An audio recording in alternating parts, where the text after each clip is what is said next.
Car la vraie force se trouve entre les mains du serviteur et non pas entre les mains de quelqu'un qui se croit important. Bienvenue à La Vie dans la Parole avec Joyce Meyer. La Vie dans la Parole est un ministère d'entraide basé sur un enseignement solide et pratique pour une application de la parole de Dieu. Votre réponse est dans la parole de Dieu. Et laissez-moi vous dire, le Seigneur est capable de vous guérir là où vous souffrez. La Vie dans la Parole est un ministère international qui atteint le monde par le cœur de Dieu. Et voici aujourd'hui pour vous l'occasion d'expérimenter la vie dans la parole avec Joyce Meyer.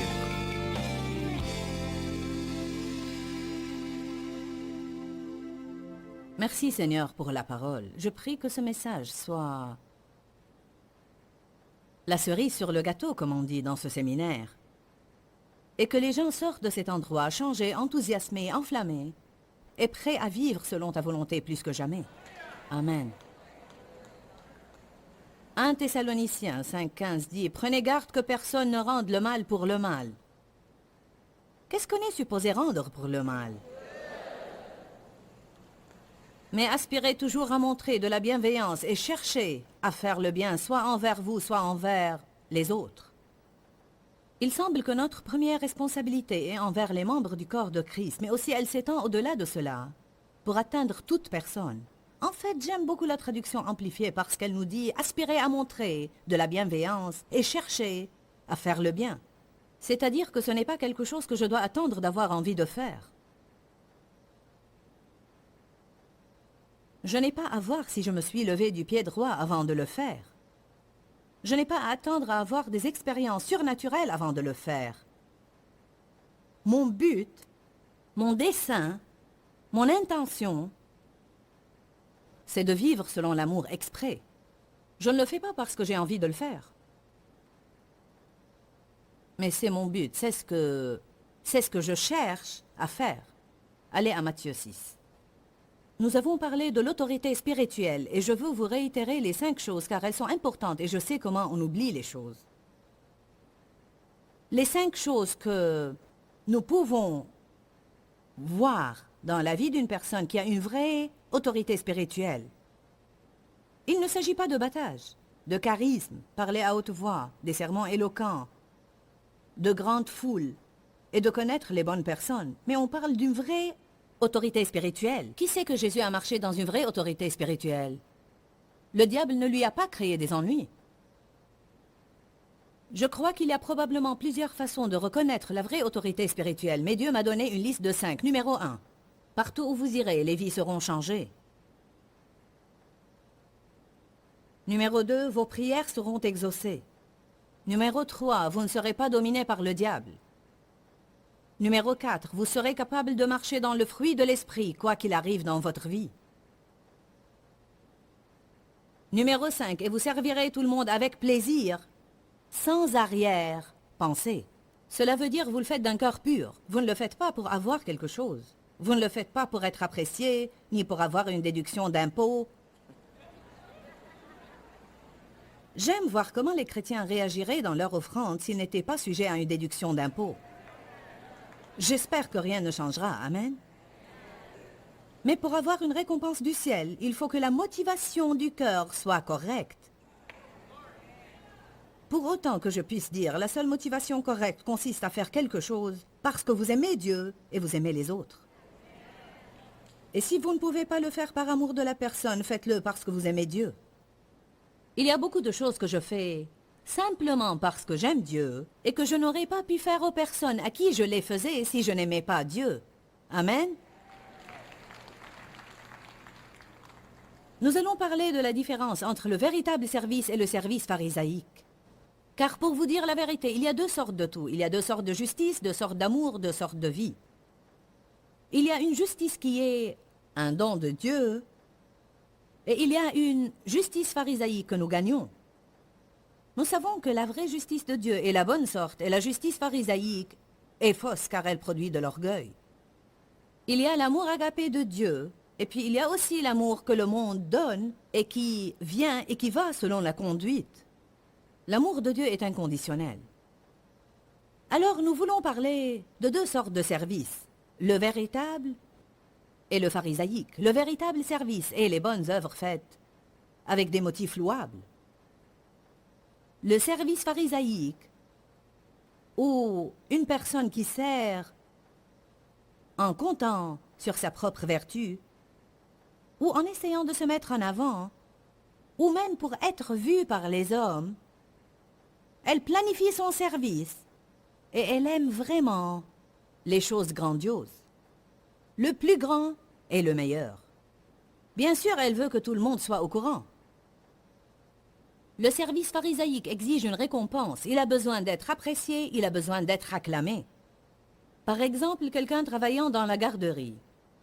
S'il ne le fait pas pour les désirs les plus louables, s'il l'a fait pour 2 mois et personne ne l'a remarqué, il va d'un coup trouver un autre ministère. C'est incroyable combien de choses les gens feraient si quelqu'un les acclamait, comparé à ce qu'ils feraient si personne ne disait grand-chose d'eux. Avons-nous besoin d'être appréciés? Oui. Nous devons nous confier à Dieu et non pas être en colère contre les gens car ils ne nous apprécient pas et puis renoncer à être une bénédiction.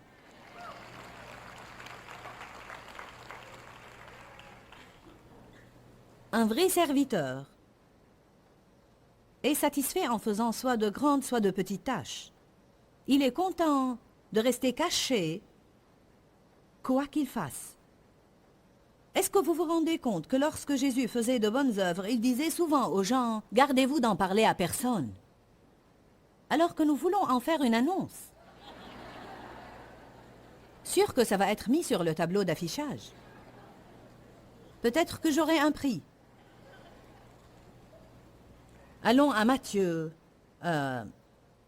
Nous allons retourner à Matthieu 6, mais allons à Matthieu 8, 1 à 3. Lorsque Jésus fut descendu de la montagne, une grande foule le suivit.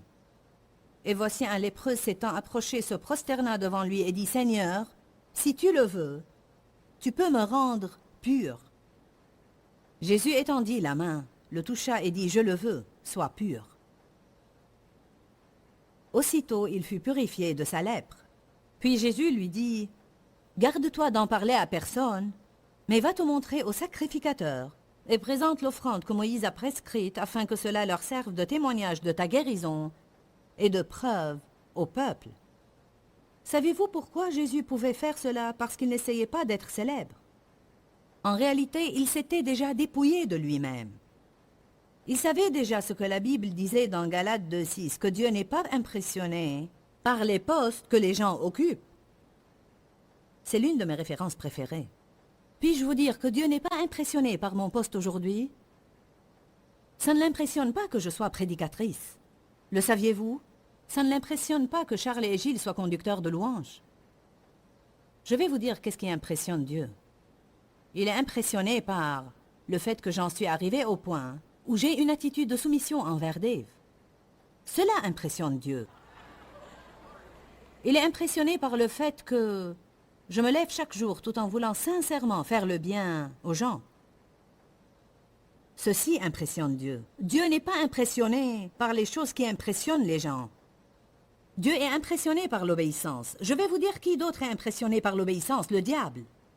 Quand vous obéissez à Dieu, le diable ne peut pas vous manipuler. Jacques 4, 7 ne dit pas simplement résistez au diable et il s'enfuira de vous, mais il dit soumettez-vous à Dieu, résistez au diable et il s'enfuira. Si vous allez désobéir à Dieu carrément et essayer de résister au diable, vous gaspillerez votre énergie. Parce que vous lui avez déjà ouvert une porte. Matthieu 6. Gardez-vous de pratiquer votre justice. Gardez-vous de pratiquer votre justice en public ou devant les hommes pour être vu. Cela ne veut pas dire que chaque fois que vous faites le bien, vous avez à le cacher. Mais ça veut dire que nos motifs doivent être nobles. Nos motifs doivent être nobles. Qu'est-ce que le motif? C'est le pourquoi derrière le quoi. C'est la force agissante dans notre vie. C'est ce qui nous motive en fait. Je suis motivé par l'appel de Dieu dans ma vie. Je suis motivé par vouloir être capable de me tenir devant Dieu et dire « J'ai accompli la tâche que tu m'as attribuée ». Je suis motivé par ce désir que Dieu a mis en moi, celui d'aider les gens. Ceci me motive à étudier, ceci me motive à prier, ceci me motive à rester dans les avions et rester dans les hôtels et continuer à écrire des livres et continuer à faire des messages. Cela me motive, ce ne sont pas vos applaudissements qui me motivent. Est-ce que je les aime? Oui, je suis contente que vous m'aimiez. Je serais bête si je ne l'étais pas. Est-ce que j'ai besoin d'encouragement? Absolument. Mais est-ce pourquoi je fais ça? Non. Nous devons vraiment savoir pourquoi nous faisons les choses. Pourquoi? En fait, Richard Foster, qui a écrit un livre, dit « Le service pharisaïque endette les autres et devient une des formes de manipulation les plus subtiles et destructives connues par les hommes. » Vous savez, vous pouvez en fait faire des choses pour les gens en essayant de faire de sorte qu'ils sentent qu'ils vous doivent quelque chose. Et alors vous pouvez les contrôler et les manipuler à cause de tout ce que vous avez fait pour eux. Après tout ce que j'ai fait pour toi. À chaque fois que vous êtes tenté de dire cela, réalisez que vous avez un problème de motivation. Ne le détestez-vous pas quand quelqu'un vous fait cela? Après tout ce que j'ai fait pour toi, alors vous ne l'avez pas fait comme au Seigneur. Vous l'avez fait pour faire en sorte qu'ils vous doivent quelque chose. Gardez-vous de pratiquer votre justice publiquement ou devant les hommes pour en être vu, autrement vous n'aurez point de récompense. Dites point de récompense. Combien de personnes vont quitter la terre en se prenant pour des bienfaiteurs, puis arriver au ciel en s'attendant à avoir un genre de position clé, et découvrir qu'ils n'ont jamais dépassé le jardin d'enfants dans leur chrétienté. Car la vraie force se trouve entre les mains du serviteur et non pas entre les mains de quelqu'un qui se croit important. Je veux vous donner un petit conseil. Qui veut que Dieu se serve de lui? D'accord. Laissez-moi vous donner un petit conseil. Plus Dieu se sert de vous, mieux vaut que vous réalisiez que ce n'est pas vous.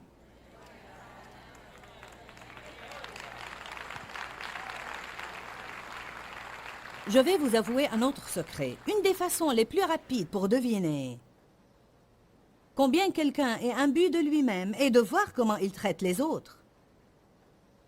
Parce que toute personne qui est imbue d'elle-même et qui est pleine de suffisance va maltraiter les autres personnes.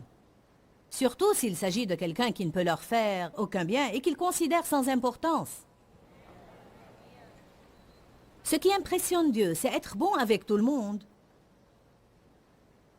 et traiter les gens justes comme il le fait. Verset 2. Ainsi, quand vous donnez aux pauvres, n'allez pas le claironner devant vous, comme les hypocrites dans les synagogues et dans les rues aiment faire, afin qu'ils soient reconnus et honorés par les hommes. Véritablement, je vous le dis, ils tiennent déjà leur récompense. En d'autres termes, si vous faites quelque chose pour être applaudi et vous recevez de l'applaudissement, alors c'est ça votre récompense, jouissez-en, parce que vous n'allez rien avoir de Dieu. Mais quand vous faites la charité, ne laissez pas votre main gauche savoir ce que fait la droite. Ça m'a pris quelques années pour le comprendre, mais j'ai compris ce que cela veut dire. Quand vous faites quelque chose, oubliez-le tout court.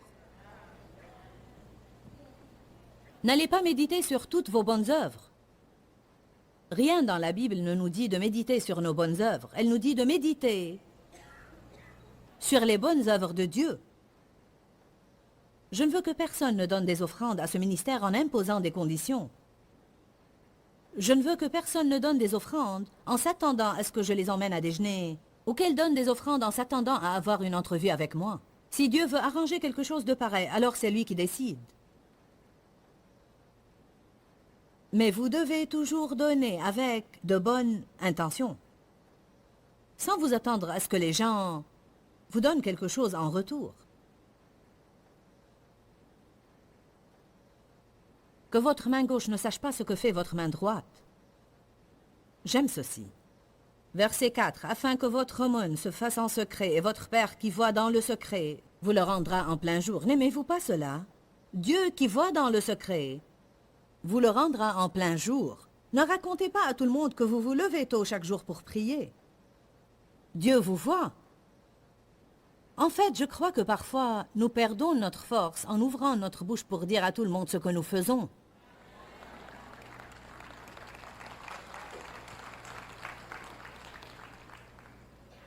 Matthieu 6, verset 5. Lorsque vous priez, ne soyez pas comme les hypocrites qui aiment à prier debout dans les synagogues. En fait, les hypocrites étaient pharisaïques. Ils s'efforçaient de faire les choses bien, mais ils voulaient aussi sonner de la trompette. Ils aiment pour faire leurs prières à se camper dans les synagogues et au coin des rues pour être vus des hommes. Je vous le dis en vérité, ils tiennent déjà leur récompense. Mais toi, quand tu pries, entre dans ta chambre, ferme sur toi la porte et prie ton Père qui est là dans le lieu secret et il te le rendra en plein jour. Je préfère avoir une récompense de Dieu que de quelqu'un d'autre. Le véritable service est un mode de vie. C'est la façon dont le serviteur vit, c'est qui il est. Un vrai serviteur est motivé par quelque chose beaucoup plus profond que les sentiments. Si nous apprenons vraiment à faire de bonnes œuvres, nous expérimenterons de grandes forces de résurrection dans notre vie. Certains veulent ressusciter de leur désordre. Certains d'autres veulent une percée dans leur situation. Alors commencez à faire de bonnes œuvres pour des raisons louables, non seulement des bonnes œuvres. Je ne vous apprends pas seulement à faire de bonnes œuvres car je sais comment est la chair. Nous pouvons faire de bonnes œuvres pour des raisons non louables. Je ne veux pas faire de bonnes œuvres parce que mon ami les fait et j'essaie de me maintenir à son niveau. Ni faire quelque chose car mes amis s'attendent à ce que je le fasse et je ne sais pas ce qu'ils vont dire si je renonce à le faire. Je ne veux pas faire de bonnes œuvres pour attirer l'attention des gens convenables. Je veux simplement faire ce que Dieu me demande de faire. Je veux être un peu comme celui qui vivait à l'ombre, qui sortait discrètement pour faire son travail puis rentrer chez lui. Occupez-vous de vos affaires, que votre main droite ne sache pas ce que fait votre gauche. Ne vous vautrez pas dans votre bienveillance. N'allez pas raconter aux autres toutes les bonnes œuvres que vous faites. Si Dieu veut que vous ayez une certaine notoriété, qu'il vous la donne. La Bible dit qu'on ne vous retrouve pas en train de vous louer vous-même par votre propre bouche. Ne vous louez pas vous-même, que quelqu'un d'autre le fasse. Acte chapitre 9. Une dame a expérimenté une résurrection grâce à ses bonnes œuvres. Vous dites, j'ai des problèmes dans ma vie et je passe mon temps à réprimer le diable. Je vais vous dire comment réprimer le diable. Surmonter le mal par le bien. Acte 9, 36.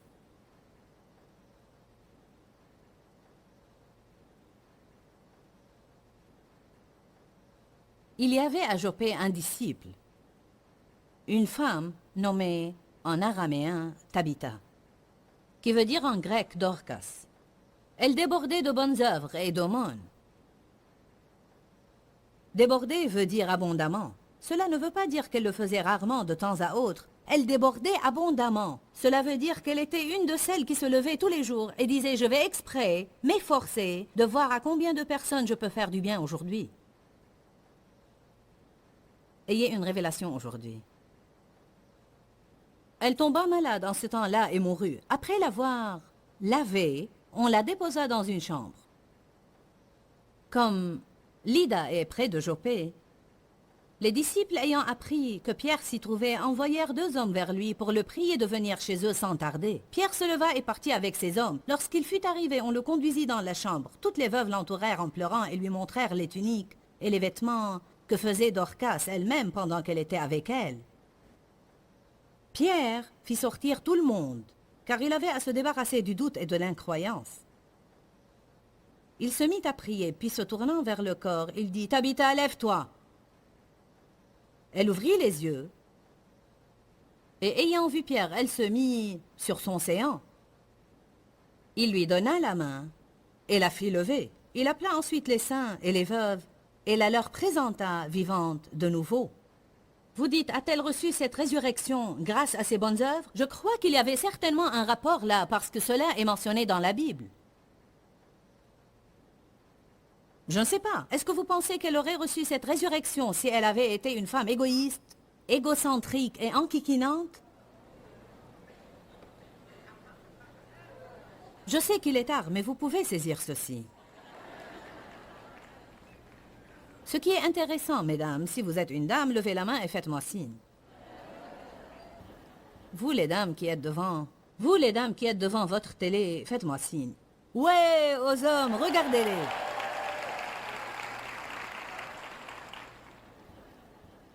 Savez-vous que la Bible encourage spécialement les femmes à bien se donner aux bonnes œuvres? Cela ne veut pas dire que les hommes ne doivent pas les faire. Mais une écriture dit, les hommes doivent prier et les femmes doivent se donner aux bonnes œuvres. Je suis sûre qu'il y aura des changements dans le corps du Christ si tous les hommes priaient et les femmes faisaient de bonnes œuvres. Je fais de bonnes œuvres. Où est votre mari? Il prie à la maison. L'homme prie à la maison. Où est ta femme? Elle est sortie faire de bonnes œuvres. Waouh, quelle équipe! Alléluia! Tabitha a reçu une résurrection. Savez-vous qu'on est prédestiné à faire de bonnes œuvres? Le Seigneur a fixé à l'avance que c'est à quoi on doit se donner tout le temps. Je donne un ministère à chacun d'entre vous aujourd'hui. Si quelqu'un d'entre vous s'est jamais demandé quel était son ministère, est-ce que quelqu'un s'est jamais posé cette question? Allons, voyons ses mains, regardez ça. Bon, maintenant des milliers de personnes ont soudain un ministère. Bien, ceci n'est pas important. Tout simplement faire de bonnes œuvres. Avons-nous besoin de revenir à Matthieu 20, où Jésus a dit « Le plus grand dans le royaume de Dieu doit être le serviteur de tous ».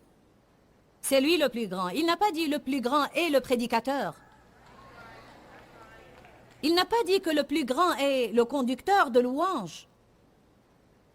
Il a dit « le plus grand » est le serviteur de tous. Mais si le prédicateur choisit d'être serviteur, alors il peut être grand. Mais la grandeur ne vient pas des positions et des titres. Elle vient du fait de faire du bien aux autres. Vous savez comment Dieu a oint Jésus de Nazareth? Du Saint-Esprit et de force, lui qui a passé en faisant le bien. Vous savez pourquoi cette écriture représente beaucoup pour moi? Car je peux faire cela. Ce n'est pas compliqué, ce n'est pas doctrinaire et plein de confusion. Je peux saisir cela même si je n'ai pas dépassé les classes secondaires, je peux le saisir sûrement. Ah, faites de bonnes œuvres. Tous les jours, cherchez. Alors je peux me lever le matin et dire, Seigneur, quel bien puis-je faire à quelqu'un aujourd'hui? Laisse-moi rencontrer des personnes qui sont dans le besoin. Cette façon de vivre est passionnante, car vous ne savez jamais qu'est-ce que vous allez faire de jour en jour. Mais vous ne pouvez pas vous lever et avoir votre journée planifiée. J'ai mon plan, j'ai mon plan, j'ai mon plan, n'interrompez pas mon plan. Quelques-uns n'ont aucun plan, alors que d'autres sont fanatiques de leur plan. Soyez entre les deux avec un peu d'équilibre. Ayez un plan et suivez ce plan. Mais si Dieu essaye d'interrompre votre plan, baissez les bras.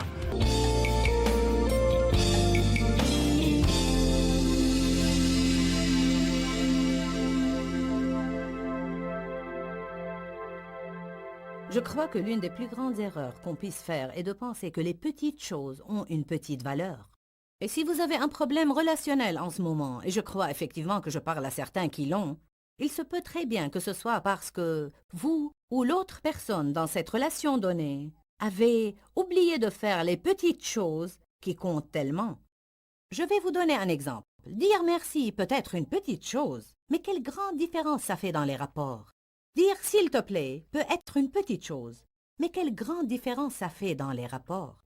Je crois également que dans notre rapport avec Dieu, la Bible dit que ce sont les petits renards qui ravagent les vignes. Et je crois que souvent, c'est les petits compromis qui finissent par ruiner nos vies. C'est ce qu'on appelle en général les petites désobéissances, quoique les petites désobéissances n'existent pas. Mais parfois on raisonne, c'est une petite chose, ça ne fait rien. Et puis ce peu de choses devient grand-chose et soudain on a de grands problèmes et on se demande d'où ça nous vient. Je vous dis qu'on doit vraiment faire attention à ces petites choses dans la vie. En fait, je crois que les petits compliments, les petites choses qu'on dit aux gens qui les encouragent ou qui les font mieux se sentir en tant que personne, encore une fois, font toute la différence dans nos rapports. Et non seulement dans nos rapports. Mais écoutez-moi, quand on établit un nouveau contact avec d'autres personnes par les petites choses, elles font une grande différence dans leur vie, mais aussi une grande différence dans la nôtre. Parce que lorsqu'on essaye d'aider les gens, cela augmente notre joie. Dis-leur que je les aime. Dans ce livret, Joyce Meyer donne une révélation de l'amour de Dieu pour nous. Pour obtenir ce livret gratuitement, écrivez-nous à Joyce Meyer, boîte postale 40095-6300, Larnaca, Chypre. Ou bien visitez notre site web www.joycemeyerme.org.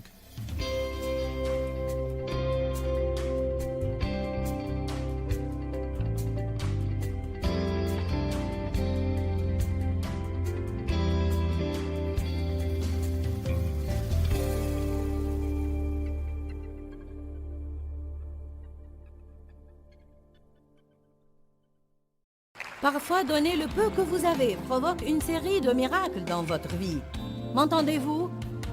Elle a été ravitaillée pendant la famine et son fils lui a été rendu d'entre les morts. Elle a déclenché quelque chose quand elle a donné le peu qu'elle avait. Ne manquez pas votre miracle. Bienvenue à La Vie dans la Parole avec Joyce Meyer. La Vie dans la Parole est un ministère d'entraide basé sur un enseignement solide et pratique pour une application de la parole de Dieu. Votre réponse est dans la parole de Dieu. Et laissez-moi vous dire, le Seigneur est capable de vous guérir là où vous souffrez. La Vie dans la Parole est un ministère international qui atteint le monde par le cœur de Dieu. Et voici aujourd'hui pour vous l'occasion d'expérimenter la vie dans la parole avec Joyce Meyer.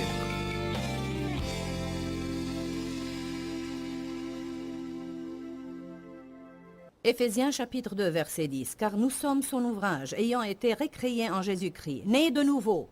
Pourquoi?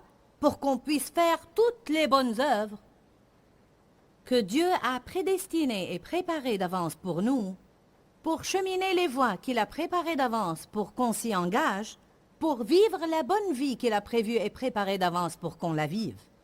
Cela signifie qu'il y a une bonne vie qui est à notre disposition. Mais quel est le chemin pour y parvenir? Les bonnes œuvres que Dieu a préparées pour qu'on les pratique. Si on pratiquait les bonnes œuvres qu'il nous dit de faire, on s'engagerait en plein milieu du bon plan que Dieu a pour notre vie. Qui de vous a saisi cela? Si les bonnes œuvres sont le chemin de la bonne vie, je ferais mieux me consacrer aux bonnes œuvres si je veux avoir la bonne vie. Dites avec moi, dites, les bonnes œuvres sont le chemin de la bonne vie que je recherchais. Dieu soit loué. Galates 6, 10. Soyez attentifs à pratiquer le bien envers tous, et surtout envers les frères en la foi.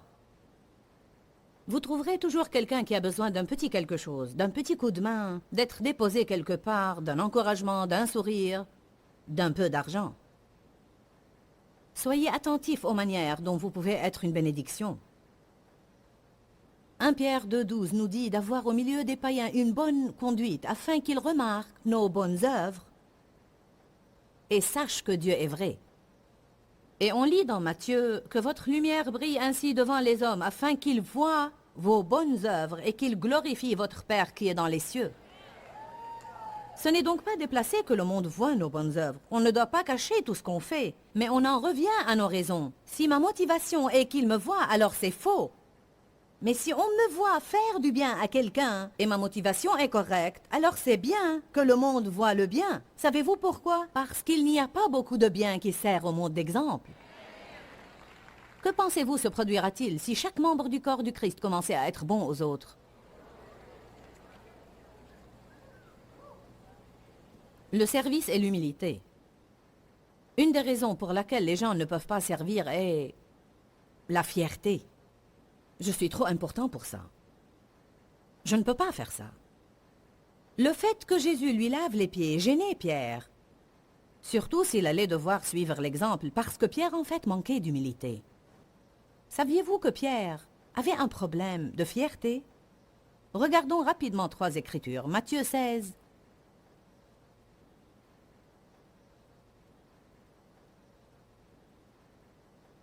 Verset 21. Dès lors, Jésus commença à faire connaître à ses disciples qu'il fallait qu'il aille à Jérusalem, qu'il souffre beaucoup de la part des anciens, des grands prêtres et des scribes, qu'il soit mis à mort et qu'il ressuscite le 3e jour. Ainsi, Jésus essayait vraiment de dire à Pierre et les autres disciples ce qui allait se passer, mais ils ne l'avaient jamais véritablement accepté ou compris. Ils avaient toujours pensé qu'il allait établir un royaume terrestre. et qu'ils allaient recevoir des positions élevées et dire à tout le monde ce qu'ils devraient faire. Alors Pierre le tira à part pour lui parler en privé. « Ah, Jésus, je dois te parler une minute. » Et il s'est mis à le réprimander sévèrement, en disant « À Dieu ne plaise, Seigneur, non, cela ne t'arrivera pas. Puis-je vous suggérer que je ne crois pas que Pierre ait été excessivement inquiet pour Jésus plus qu'il ne l'était pour lui-même? Il savait que si Jésus allait souffrir, puisqu'il l'accompagnait, il risquait bien d'en faire partie. Mais Jésus, se retournant, dit à Pierre, « Arrière de moi, Satan, tu mets en scandale, une offense, un obstacle et un piège, car tu ne t'occupes pas de ce qui se rapporte à la nature et la qualité de Dieu, mais celle des hommes. » Alors Jésus dit à ses disciples, « Si quelqu'un a l'intention d'être mon disciple, qu'il renonce à lui-même, qu'il se perde de vue, et s'oublie lui-même et ses propres intérêts, et qu'il se charge de sa croix et qu'il me suive. » Verset 25, « Car celui qui voudra sauver sa vie terrestre, temporelle, celui qui veut sauvegarder son confort et sa sécurité ici, perdra la vie éternelle. Mais celui qui est prêt à perdre sa vie, son confort et sa sécurité ici, à cause de moi, trouvera la vie éternelle. » Amen. Allez à Matthieu 26, verset 33.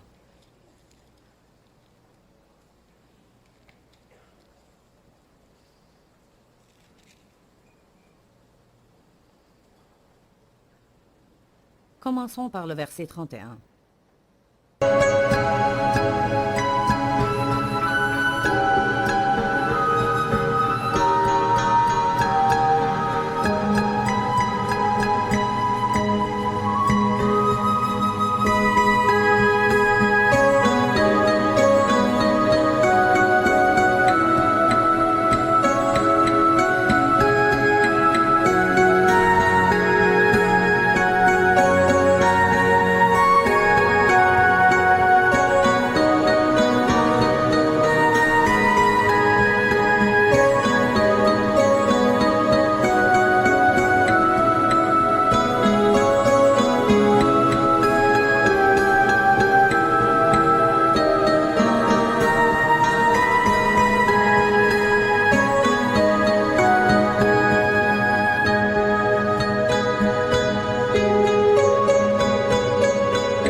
Alors Jésus leur dit, « Je serai pour vous tous cette nuit une offense et une occasion de chute. Vous allez tous tomber à cause de moi et me déserter, car il est écrit, je frapperai le berger et les brebis du troupeau seront dispersées. Mais après que je serai ressuscité, je vous précéderai en Galilée. » Pierre, prenant la parole, lui dit, « Même si tous tombent et te désertent, et même si tu étais pour tous une offense et une occasion de chute, tu ne le seras jamais pour moi. » Jésus lui dit, « Je te le déclare en vérité, cette nuit même, avant que le coq chante, tu me renieras 3 fois. » Pas moi, Seigneur. Pierre ne se connaissait pas. Il avait de lui-même une plus haute opinion qu'il ne le devait. Il avait un problème de fierté. La fierté est un gros problème. La fierté nous empêchera de faire les petites choses. Le ministère des petites choses. Beaucoup de personnes veulent faire de grandes choses, mais la vraie vie se trouve dans les petites choses. Le mariage reste fort parce que le couple ne cesse jamais de faire les petites choses. Beaucoup de mariages qui tombent en ruine aujourd'hui ou qui sont déjà tombés en ruine le sont parce que quelqu'un a décidé que les petites choses n'étaient pas importantes. Je vous le dis encore, ce sont les petites choses qui forment réellement la vie, pas les grandes choses. Ce sont les petites choses que les gens font pour vous qui parfois signifient le plus. Un sourire, une courtoisie, une petite gentillesse. Prendre le temps de vraiment écouter. Ne détestez-vous pas quand quelqu'un feigne de vous écouter et vous devinez qu'il veut s'éloigner de vous? Luc 19, 17 dit, « Ceux qui sont fidèles en peu de choses reçoivent autorité spirituelle et seront gouverneurs sur beaucoup. » Quand je pense à ces petites choses au sujet desquelles Dieu m'a appris à être fidèle, comme remettre mon chariot du supermarché à sa place, des petites choses, petites choses. Et pourquoi je le ferai? Personne d'autre ne le fait. Dieu veut qu'on fasse les choses que personne d'autre ne fait. Pourquoi? Parce que si c'était mon magasin, j'aurais voulu que les gens le fassent. Quand j'ai pris des produits dans mon panier et le temps d'arriver à la caisse, j'ai décidé de ne plus les prendre, de ne pas les mettre n'importe où dans le magasin, mais aller les remettre là où je les ai pris. Je ne voulais pas le faire. Pourquoi? Parce que j'étais prête pour partir. J'avais mon plan. Que quelqu'un d'autre les remette. Et Dieu me dit toujours, tu souhaiterais cela si c'était ton magasin? Ou si tu étais la propriétaire de l'hôtel? Si c'était ton hôtel, tu voudrais que les gens laissent les lumières de leur chambre allumées quand ils sortaient toute la journée sans souci pour la facture de l'électricité? Une des raisons pour lesquelles nous avons des prix élevés est de notre propre faute. Ce n'est pas uniquement de notre faute, mais en partie. Tout ce que vous voulez que les hommes fassent pour vous, faites-le pour eux. Jésus allait de lieu en lieu, faisant du bien. Et ils étaient absolument saisis d'étonnement sur son autorité spirituelle. Je pourrais vous emmener à deux endroits dans la Bible, l'un dans Matthieu 7 et l'autre dans Matthieu 8, où la parole dit « Ils étaient dans le plus grand étonnement, car il enseignait un homme qui a autorité. » Quand il menaça le vent et les flots, ils furent saisis d'étonnement sur cette autorité qu'il avait. D'où lui venait l'autorité? Tu dis, il était le Fils de Dieu, toi aussi. Où est ton autorité? Je vous suggère qu'elle est dans les bonnes œuvres, faites pour les bonnes raisons. Bonnes œuvres faites pour glorifier Dieu. Aidez quelqu'un juste parce que vous prenez ça à cœur. Donnez à quelqu'un juste parce que vous avez un cœur plein de compassion. Ne rien attendre de retour. Ne pas donner avec l'attitude qu'on vous doit quelque chose. Le faire comme servant le Seigneur parce que vous croyez que c'est ce que Jésus ferait s'il était là. Y a-t-il quelqu'un dans cette salle aujourd'hui? Qui de vous peut dire quelle différence majeure ça ferait dans le corps du Christ si chaque chrétien commençait à se comporter comme je prêche ici aujourd'hui?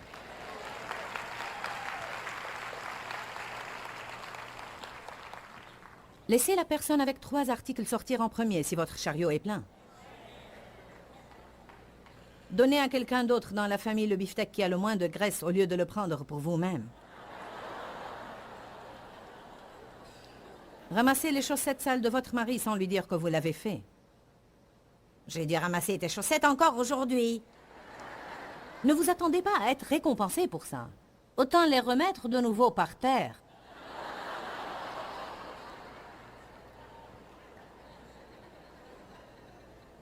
Amen. Nous avons ces penderies dont la lumière s'allume quand on en ouvre les portes. Chacun a sa penderie, car je ne le veux pas dans la mienne. Et lui non plus. Il m'a dit une nuit, vous savez, Dave aime toujours me corriger. Je suppose que c'est un truc d'homme. Mais il m'a dit une nuit, tu dois fermer la porte de ta penderie et ne pas laisser la lumière allumée. Cette lumière devient chaude là-dedans et ça réchauffe la chambre. Il faut fermer cette porte. Donc j'ai commencé à fermer ma porte et à chaque fois que je passais près de sa penderie, la porte était ouverte. Pas une ou 2 fois, je la trouve ouverte tout le temps. Non, tu restes en bas, je n'ai pas le temps pour toi. Ah.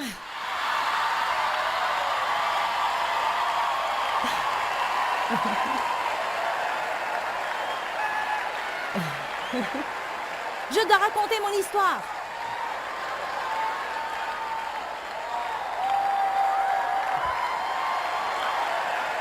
Ils veulent tous entendre ceci. Non, non, non, non. Vous savez, je m'assieds en bas et je me demande, quand est-ce que l'esprit de vérité va partir et l'esprit de l'exagération va prendre la relève? Parce que cela se produit immanquablement. Pas du tout. Au revoir, Pierre.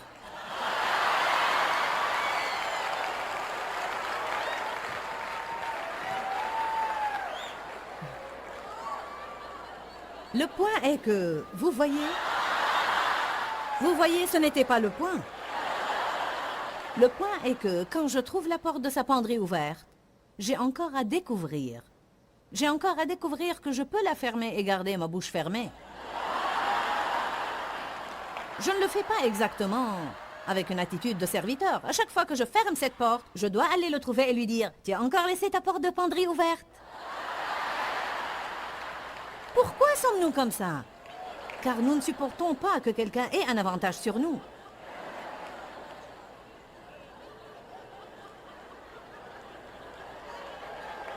Qui trouve difficile quand vous avez fait quelque chose pour quelqu'un de ne pas lui dire que vous l'avez fait? Particulièrement quand c'est une chose qui vous est déplaisante. Ah, j'ai encore dû faire ceci. Bon, Jésus a fait beaucoup de petites choses ainsi que de grandes choses.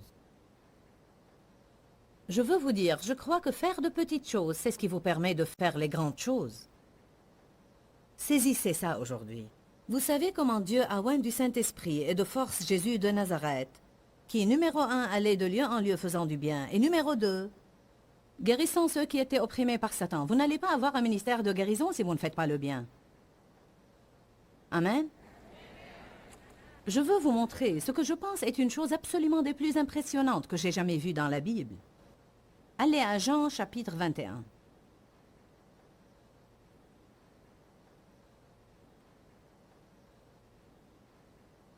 Là, Jésus a déjà été ressuscité d'entre les morts. C'est après la résurrection. Quelles seraient certaines de ses premières actions en tant que Seigneur ressuscité? Après cela, Jésus se montra encore aux disciples sur les bords de la mer de Tibériade, et voici de quelle manière il se montra. Simon-Pierre, Thomas, Nathanaël de Cana en Galilée, les fils de Zébédée et 2 autres disciples de Jésus étaient ensemble. Verset 3. Simon-Pierre leur dit « Je vais pêcher ». Je vous dirai que Pierre pensait qu'il avait perdu son ministère. Parce qu'il avait renié le Christ. On ne peut pas concevoir à quel point il était plongé dans la tristesse et l'abattement. Quoiqu'il ait déjà entendu les nouvelles, allez dire à mes disciples et à Pierre qu'il est ressuscité d'entre les morts. Il a pu avoir pensé « Dieu m'a pardonné, mais j'ai néanmoins perdu mon ministère ». Il ne savait que faire. Il est retourné à la pêche. Ainsi que les autres disciples. Ils pêchaient, mais ils ne prenaient rien. Lorsque vous êtes hors de la volonté de Dieu, vous n'allez rien prendre. Alléluia.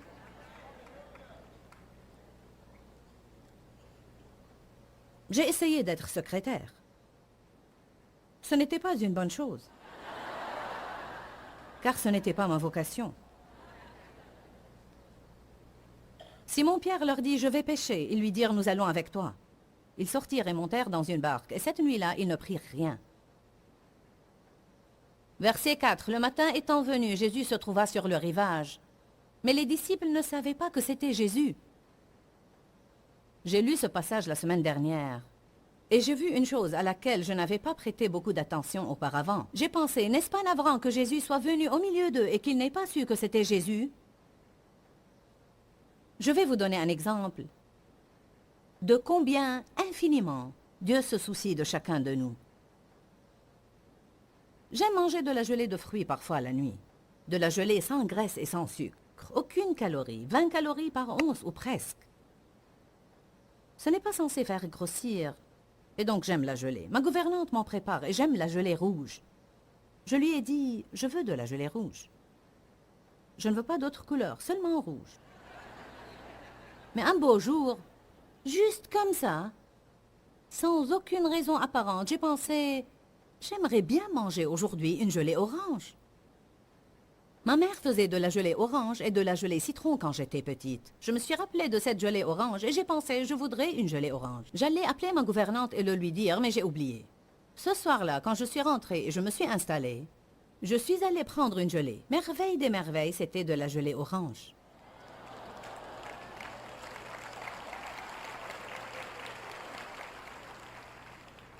Je lui ai demandé le lendemain, « Pourquoi as-tu fait de la gelée orange ?» Elle m'a répondu, « Je sais que tu aimes le rouge, mais j'ai senti que tu aimerais une variété. » J'ai dit, « Tu l'as entendu de Dieu ?»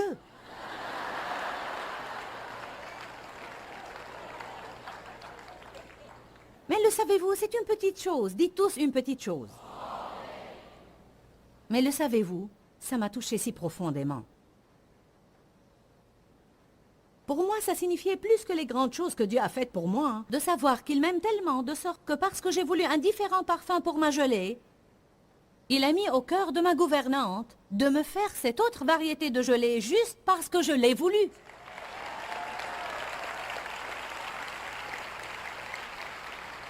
Mais il aurait pu y avoir un temps dans ma vie où j'aurais dit, quelle coïncidence!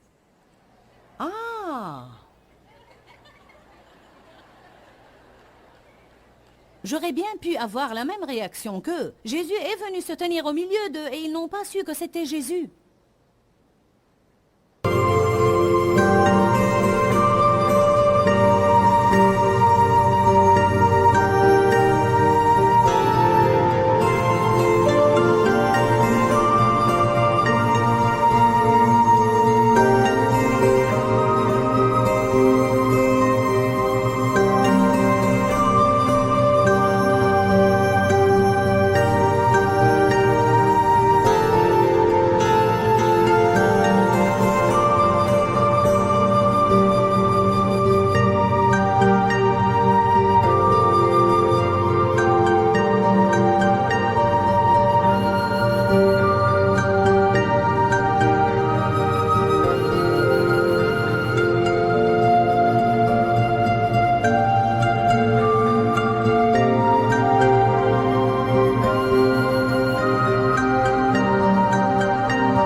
La vie peut devenir si passionnante si l'on priait. Jésus, quand tu passes par moi, je veux savoir que c'est toi.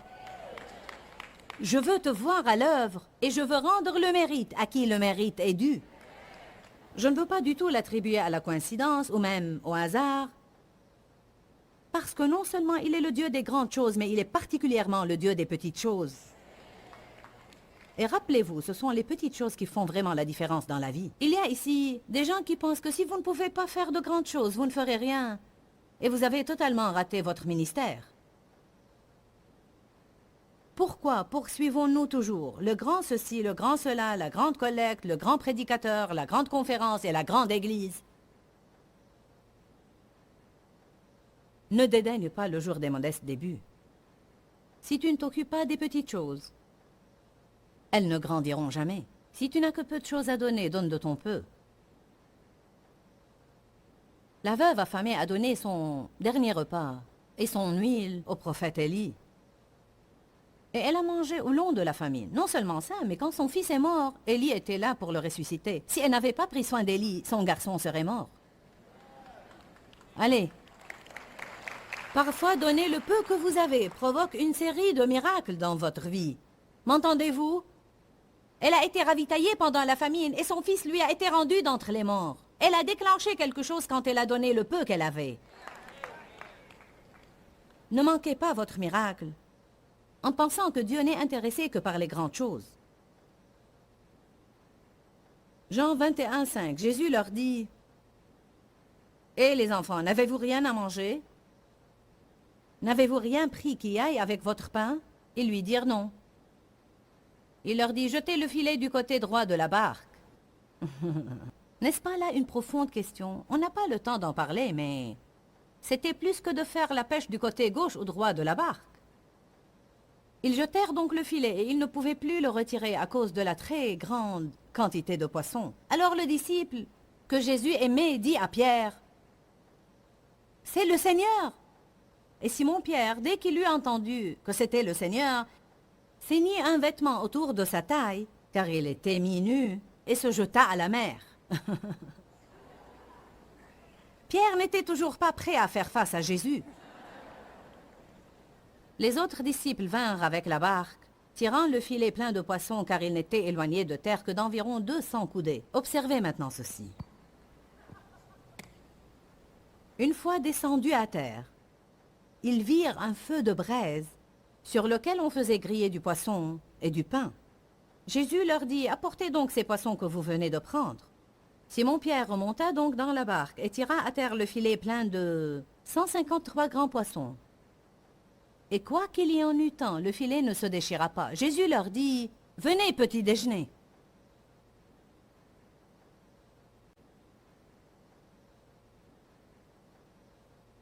Jésus, ressuscité, Seigneur des seigneurs et roi des rois, a préparé leur petit déjeuner.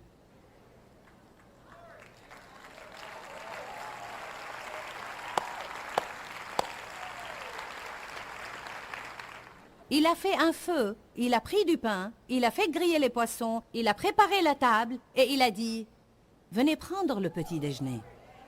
Il n'a pas mentionné leurs erreurs, il n'a pas signalé leurs défauts, il ne les leur a pas lancés, il ne les a pas fait se sentir fautifs ni coupables, il n'a jamais mentionné quoi que ce soit de ce qu'il a fait pour eux.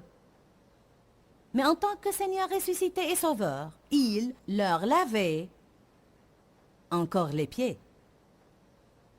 La puissance de la serviette. Alléluia!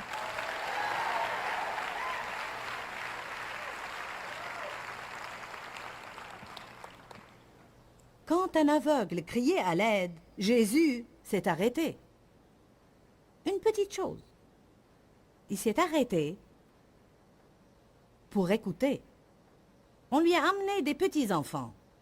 Il leur a imposé les mains et les a bénis. Il a jugé que les enfants étaient importants. Il pensait que les personnes âgées étaient importantes. Il considérait que les aveugles étaient importants. Il pensait que les affamés étaient importants. Il a jugé qu'il était important de préparer le petit déjeuner à ses disciples. Il pensait que c'était important de leur laver les pieds. Ce n'est pas étonnant qu'il soit si grand.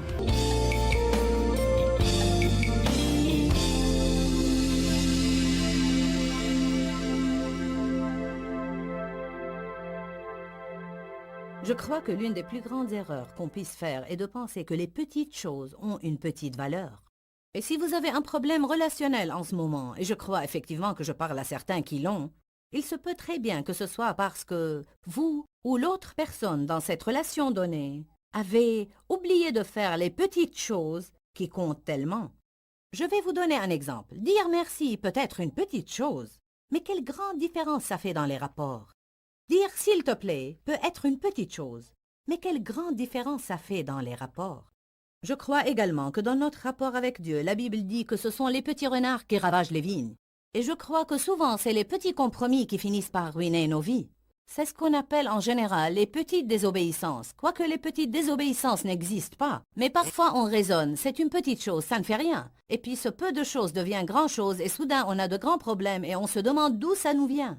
Je vous dis qu'on doit vraiment faire attention à ces petites choses dans la vie. En fait, je crois que les petits compliments, les petites choses qu'on dit aux gens qui les encouragent ou qui les font mieux se sentir en tant que personne, encore une fois, font toute la différence dans nos rapports. Et non seulement dans nos rapports. Mais écoutez-moi, quand on établit un nouveau contact avec d'autres personnes par les petites choses, elles font une grande différence dans leur vie, mais aussi une grande différence dans la nôtre. Parce que lorsqu'on essaye d'aider les gens, cela augmente notre joie. Dis-leur que je les aime. Dans ce livret, Joyce Meyer donne une révélation de l'amour de Dieu pour nous. Pour obtenir ce livret gratuitement, écrivez-nous à Joyce Meyer, boîte postale 40095-6300 Larnaca, Chypre.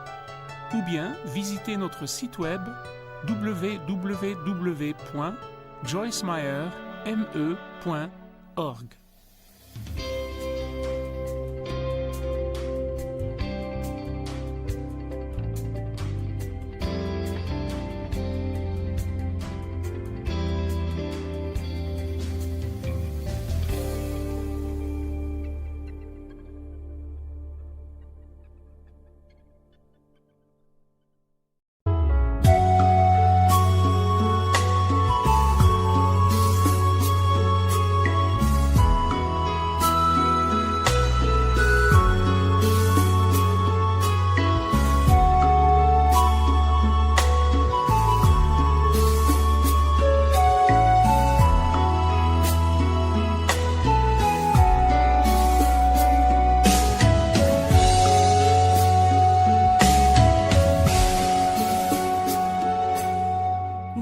khắp phương trời vẫn nhớ tới quê hương.